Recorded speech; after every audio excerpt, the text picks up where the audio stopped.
ഏറെ സ്നേഹപൂർവ്വം സാറിനെ ഞാൻ വൈകാതെ കൈമാറുകയാണ്. So welcome to the stage. നമസ്കാരം. ഞാനത് പല വേദികളിൽ പറഞ്ഞിട്ടുള്ള കാര്യമാണ്.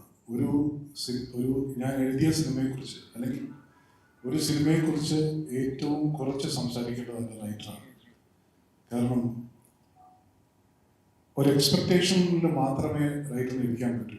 ചെയ്തത് നന്നായി എന്ന വിശ്വാസത്തിൽ, അത് സ്വീകരിക്കപ്പെടുമെന്നുള്ള വിശ്വാസത്തിൽ ഇരിക്കാൻ മാത്രമേ ഒരു റൈറ്ററിന് അവകാശം. എന്നിരുന്നാലും അനന്തൻകാട് എന്ന ഈ ചിത്രം എൻ്റെ ഹൃദയത്തിൽ വളരെ അടുത്തുള്ളൊരു സിനിമയാണ്. ഇതിൻ്റെ കഥാതന്തു വളരെ മുമ്പ് വന്ന് വീണൊരു കാര്യമാണ്. ഇത് കോളേജിൽ പഠിച്ചുകൊണ്ടിരിക്കുന്ന കാലത്ത് തിരുവനന്തപുരത്ത്, നിങ്ങൾക്കറിയാമോന്ന് അറിയില്ല, തിരുവനന്തപുരത്തിൻ്റെ ഒരു പുരാതനമായ നാമമാണ് അനന്തൻകാട് എന്ന് പറയുന്നത്. എല്ലാ നഗരങ്ങളും ഒരു കാലത്ത് വലിയ വനങ്ങളായിരുന്നു എന്ന് നമുക്ക് എല്ലാവർക്കും അറിയാം. നമ്മൾ ഈ കെട്ടിപ്പടുത്ത മോഡേണിറ്റിയുടെയും സിവിലൈസേഷൻ്റെയും ഒക്കെ സർഫസ് സ്ക്രാച്ച് ചെയ്ത് നോക്കിയാൽ നമുക്ക് ഇതിനകത്തൊരു വലിയ വനത്തെ കാണാൻ പറ്റും. അപ്പോൾ ആ വന്യത എത്ര തന്നെ ഡെവലപ്മെൻറ്റ് വന്നാലും, എത്ര തന്നെ മോഡേണിറ്റി വന്നാലും, നമ്മുടെ ഹൃദയങ്ങളിൽ ആ വന്യത ഇപ്പോഴും അതുപോലെ തുടരുന്നു എന്നുള്ളത് സാക്ഷ്യപ്പെടുത്തുന്ന ഒരു സിനിമയായിരിക്കും അനന്തൻകാട്. പിന്നെ ടിയാന് ശേഷം എൻ്റെ സഹോദരൻ, എനിക്ക് ഏറ്റവും ഇഷ്ടമുള്ള ആൾക്കാരാണ് കൃഷ്ണകുമാർ.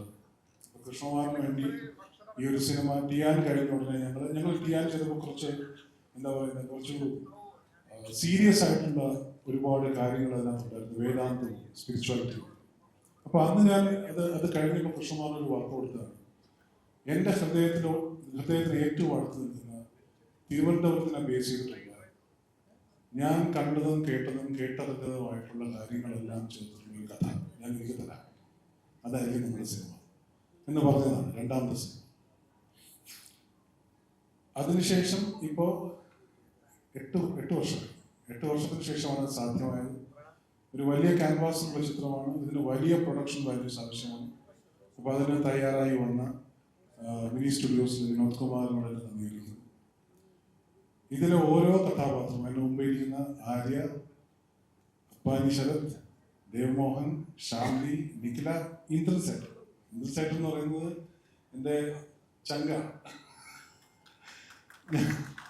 ഞങ്ങൾ അഭിനയിക്കുമ്പോൾ ഉണ്ടാകുന്ന ഒരു എനർജി, ഞങ്ങൾ 8 സിനിമയായി എന്നാണ് എൻ്റെ കണക്കൂട്ടിൽ എനിക്ക് മനസ്സിലാവുന്നത്. 8ാമത്തെ സിനിമ എന്നുമാണ്.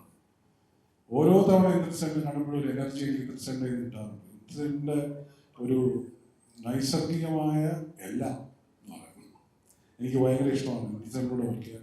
അതുപോലെ ഇതിലെ ഓരോ കഥാപാത്രത്തിനും തികച്ചും അനുയോജ്യരായിട്ടുള്ളവരാണ് തിരഞ്ഞെടുത്തിട്ടുള്ളത്. ആര്യ, ഞാൻ കടവുൾ എന്ന് പറയുന്ന ബാലാസറിന്റെ സിനിമ ഞാൻ കാണുന്ന മോമെന്റ് തൊട്ട് ഈ കഥാപാത്രത്തിന്റെ ആദ്യത്തെ വാക്കുകൾ കടലാസിൽ പതിഞ്ഞ നേരത്തൊട്ട് എൻ്റെ മനസ്സിലുള്ളൊരു മുഖമാണ് ഇത്. എൻ്റെ മനസ്സിലുള്ളൊരു ശാഠ്യമാണ് ഇത് ആര്യ തന്നെ ചെയ്യണമെന്ന്. കാരണം his intense eyes, the kind of gravitas that he brings to the table, ഇതൊക്കെ വളരെയധികം ആവശ്യമുള്ളൊരു കഥാപാത്രമാണ് ഇതിലെ മെയിൻ ക്യാരക്ടറായ വെട്ടിയുടെ ക്യാരക്ടർ. പിന്നെ നമ്മുടെ ഡിയർ സോൾസ്, അപ്പാനി, ദേവ്, എല്ലാവരും ഇതിന് അനുയോജ്യരായിട്ടുള്ള നടന്മാരാണ്. ശാന്തി, ഇതിൽ ഏറ്റവും ഇൻറ്റൻസ് ആയിട്ടുള്ള ഒരു ക്യാരക്ടറാണ് ശാന്തി ചെയ്യുന്നത്. എനിക്ക് ഒരു റൈറ്ററിനെ സന്തോഷിപ്പിക്കാൻ സാധിക്കുക എന്ന് പറയുന്നത് വളരെ പാടുള്ള കാര്യമാണ്. പ്രത്യേകിച്ച് എന്നെ എന്ന് പറഞ്ഞാൽ എൻ്റെ കഥാപാത്രങ്ങൾ ചെയ്യുമ്പോൾ എനിക്ക് എപ്പോഴും ഞാൻ ഉൾപ്പെടെ ഉള്ളത് അത് ശരിയാണ് നമ്മൾ ചോദിച്ചുകൊണ്ടിരിക്കുന്നവരാണ്. ഞാൻ ചെയ്യുന്ന ക്യാരക്ടേഴ്സ്, ഞാൻ എൻ്റെ കഥാപാത്രം ചെയ്യുമ്പോൾ ബാക്കി ആരും ചെയ്താലും എപ്പോഴും ഒരുപാട് സംശയങ്ങളൊക്കെ ഉണ്ട്. അപ്പോൾ എല്ലാ നടന്മാരും ഇതിൽ, അഞ്ജലി, സാബു, എല്ലാവരും ഇവിടെ സന്നിഹിതരായിട്ടുള്ളവരുടെ പേര് ഞാൻ പറയുന്നില്ല, ജയരാഘവൻ ചേട്ടൻ, സുനിൽ, എല്ലാവർക്കും എൻ്റെ ഹൃദയത്തിൽ നിന്നുള്ള നന്ദി ഞാൻ പറഞ്ഞുകൊണ്ടു.